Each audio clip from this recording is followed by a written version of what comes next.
democracynow.org, The War and Peace Report. I'm Amy Goodman.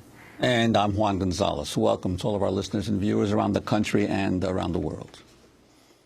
Peaceful protests continued last night in Ferguson, Missouri, over the fatal police shooting of unarmed African-American teenager Michael Brown. Police said 6 arrests were made last night. U.S. Attorney General Eric Holder traveled to Ferguson on Wednesday. He told residents change is coming. Why would I be anyplace other than right here and right now? You know, to talk to the people in this area who are deserving of our attention and who we want to help as best we can. And we also want to listen.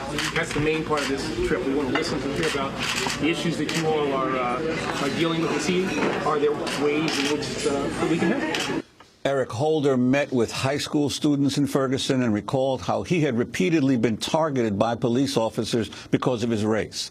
The nation's first African-American attorney general also penned an editorial in the St. Louis Dispatch in which he vowed to, quote, ensure that this tragedy can give rise to new understanding and robust action aimed at bridging persistent gaps between law enforcement officials and the communities we serve. Also on Wednesday, St. Louis County prosecutors began presenting evidence to a grand jury that'll determine whether police officer Darren Wilson is charged with a crime for killing Michael Brown. County prosecutor Bob McCullough said the process could last through October. His team has already interviewed Wilson and says he'll be offered the opportunity to testify. Outside the courthouse, protesters called for McCullough to be replaced by a special prosecutor. They note McCullough's father, a police officer, was killed by an African-American while on duty. McCullough responded to the calls Wednesday during an interview on KTRS radio. I have absolutely no intention of walking away from the duties and the responsibilities entrusted to me by the people of this community. I've done it for 24 years. I've done, if I say so myself, a very good job at that. I'm fair and impartial in every matter that comes before us. So when others come to me and say, you know, we want you to go away, and I understand that. That's certainly they have the ability and the right to do that. But I've tried to direct and say, listen, I'm not going to do that. I am not walking away from this. I've been entrusted with these responsibilities. But I understand, of course, that having declared a state of emergency, Governor Nixon has the authority right now to say McCullough is out of this case. All of this comes as Officer Wilson remains on paid leave. Meanwhile, a police officer caught on video threatening to kill peaceful protesters in Ferguson has been suspended indefinitely. The video from Tuesday night shows the officer pointing his semi-automatic assault rifle at protesters, saying he'll kill them and telling them to, quote, go F yourself. Well, last night I returned from Ferguson, Missouri. While there, we visited the site where Michael Brown was killed, the road just outside the Campfield Apartments. I spoke to young people who live nearby, including some of them who knew him. But first, we stopped by a protest outside the Ferguson police station. Lead to the right! Lead to the right! No justice! No peace! Lead to the left! Lead to the left! No justice!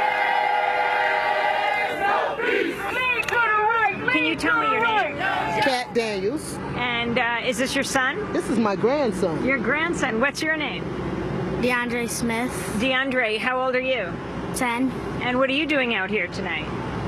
Well, I was hanging with my nana. So why are you here? I'm here because we want to know the truth. I think we deserve to know the truth. I think the Brown family deserves some justice. So until, you know, we get some, I mean, you got to, like, charge this guy or something. You can't just kill a kid and think that everything's going to be all right. It's not. Tell me what your T-shirt says. My T-shirt says, hands up, don't shoot. And your sign? My sign say, you shall know the truth, and the truth shall set you free. Do you know the Brown family? I don't know the Brown family, but I don't have to know them. We all standing behind them. Where are we standing right now? Right now, we're on South Florissant Road. Yeah, so we're over here by the Ferguson Police Department. Why here? Why are you protesting here? Because this is a Ferguson police officer, so we need to come here and we need to make them understand that we want justice. We're not going to just stand around and let you just keep on running over people. This young man is 10 years old. I want to see him grow. I want to see him do something. My oldest grandson grew up, and you know what he did? He's serving his country. So, you know, I think that young man should have had a chance to go to school and realize some dreams. Your son, did he go to Iraq or Afghanistan? No, my daughter, we're a Navy family, by the way. My husband's retired. My daughter's still serving in Pearl Harbor, and my grandson's in San Diego. Other son got out, and he's in college. But I want these young ones to have that same chance. DeAndre, what do you want to be when you grow up? Well, I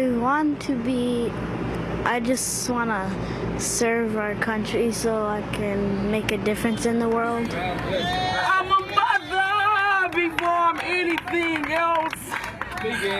My young people, I know y'all, we've been wrong right now. I know we've been wrong. They know they've been wrong.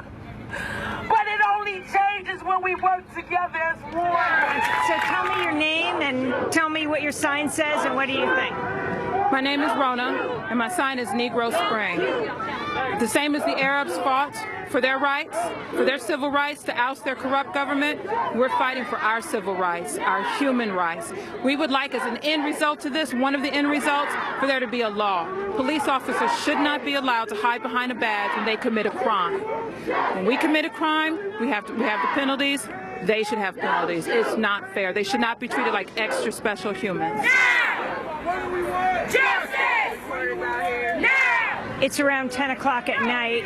A gathering of several hundred people holding all sorts of signs from Negro Spring to Hands Up, Don't Shoot. They seem to be heading on down Florissant. They're right across from the Ferguson police station, and there's a line of riot police in front of the station. We'll go over and talk to them, ask them what are their plans for tonight.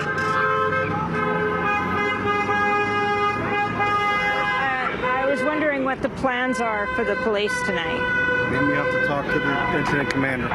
Is there any curfew tonight? No, ma'am. Have there been any charges announced or anything like that yet? Not tonight that we're aware of. Okay. We leave the police station where the protesters have gathered across the street, and we headed to the Canfield Apartments, the home of Michael's grandmother. And there, in the middle of the road, just beyond the barricade, is the memorial for Mike Brown. The residents leave roses, pay their respects, walk around it, drive past, and people want to talk. Hey, can you tell me your name? My name is Steven Statham. So you live here in the Canfield Apartments? Yes, I do. I moved here last Friday, and Friday, August 8th? yes, August 8th, yes, last Friday. And when I moved in that day, it was peaceful. And then like the next morning, I stayed right in that house right there.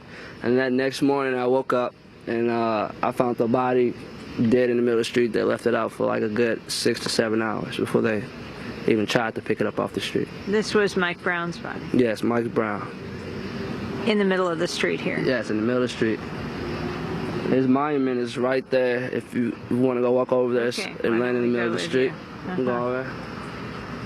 So you moved here a day before he was killed. You walked outside on Saturday, August 9th, and you saw his body laying in the road. Was anyone around his body? Yes, it was a lot. They had it like, when I came outside, it was all blocked off, like the police blocked it off, but like they didn't really try to pick the body up. They just left it there. It's like for like the whole world to see, just like everybody in the neighborhood, like just, I guess they was trying to show a point, like, don't disrespect me or this is gonna happen to you. And they just left it there for like a good 7 to 6 hours, you know, they didn't even try to pick it up. Was his body covered when you saw him? No. He was just laying face down and dead in the middle of the street for hours. You just laid a rose down? Yes, I did. Show my respect. That's what they said they stole from the gas station, the Rellos, the cigarillos. They got those laying down here. Tell me your name. My name's Quentin Baker. And tell me what you're wearing on your face. You've got that headband. Mike Brown headband and the No Justice, No Peace over around my mouth. And why around your mouth? I don't know, just to cover up my face for the tear gas, you know. Have you been tear gassed yet? Yeah, twice. 2 nights in a row. And how old are you? I'm 19 years old. And where do you live? I live in South County, South St. Louis. And what brought you here? Mike Brown. All of this. Came to support my city. That's all. Are you shocked by this? Yeah. Yeah, it's very crazy. It's wild. This is, I came to show some peace, you know. What do you see here in this monument to Mike Brown that's in the middle of the street candles, where constantly cars are going by either side?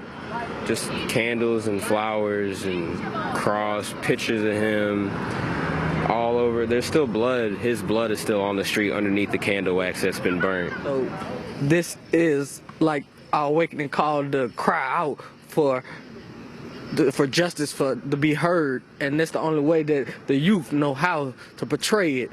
And hopefully we learn more and learn better ways to show it. But for now, this is our cry out for it. Do you live here at the Canfield apartment? Yes. Yes, I live out here in St. Louis. I live out here in St. Louis on the south side, and I come out here to share my condolences because I also knew the young fellow. And you knew Mike Brown? Yeah, and it's a tragedy because he wasn't the type of person that the news portrayed. So, can you tell us about Mike? A humble guy. Michael Brown was actually a good, kind-hearted person and had a good future, had a good head on his shoulder. What's your name? Undisclosed. Thank you. I'm Rico, known in the neighborhood as Rico. I'm 22 years old. Did you know Mike Brown? Yes, I did. Yes, ma'am. He was a good friend of mine, him and Dorian. Dorian Johnson? Yes, they were together? Yes, ma'am. Were you around on August 9th? I came after the shooting, after Mike was already pronounced dead. Can you tell me a little about him? Did he live here?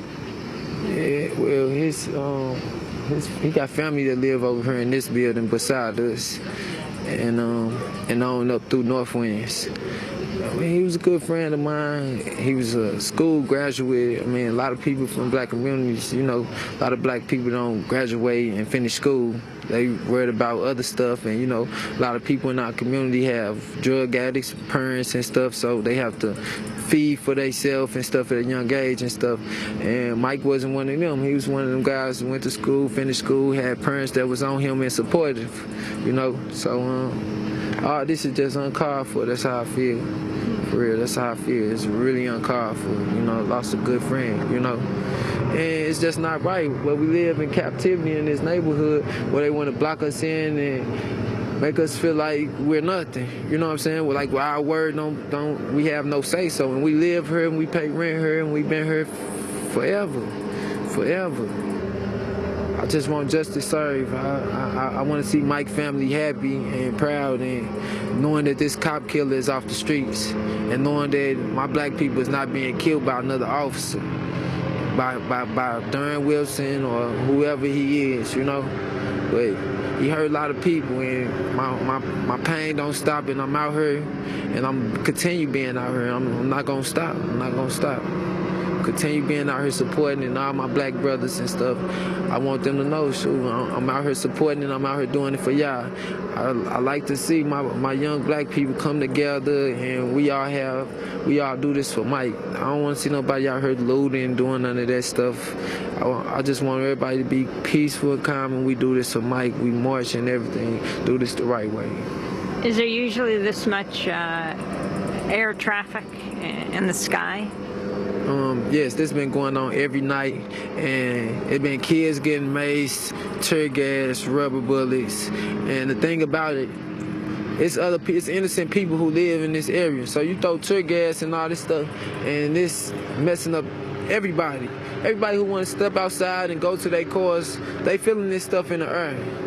It's coming. Like, I had a struggle to fight just to walk from West Florissant back here to the North Winds Bridge. I had to struggle and fight and just tell myself, keep going, because the tear gas was so strong and it was breaking me down. I have asthma.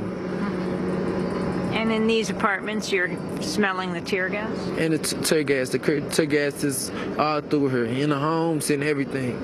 And they told us no curfew yesterday by 9 o'clock, 9:30. There was tear gas and everything. And the police officers told us they said no curfew tonight. We're gonna do this the right way. But they lied to us. So there goes again. How we supposed to feel like these officers can be trusted and we supposed to call them for help and stuff, when at the same time we being abused and being lied to by you officers and being killed as black people.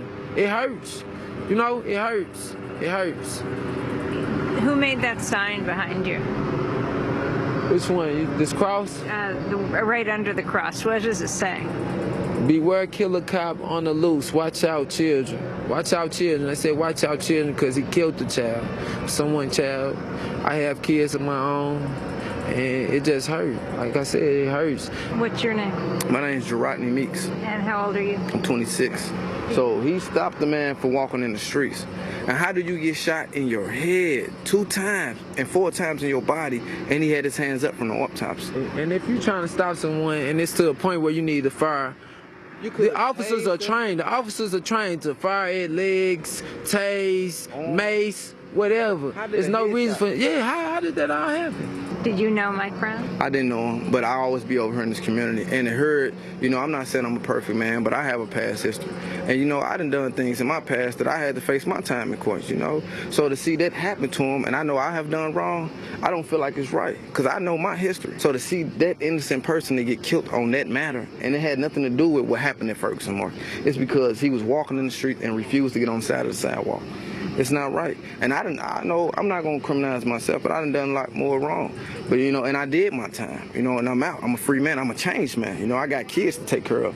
But to see that man didn't have an opportunity to face his day in court, and all changes, like, and it didn't even have nothing to do with Ferguson Market. So at that moment, he wasn't being charged with nothing.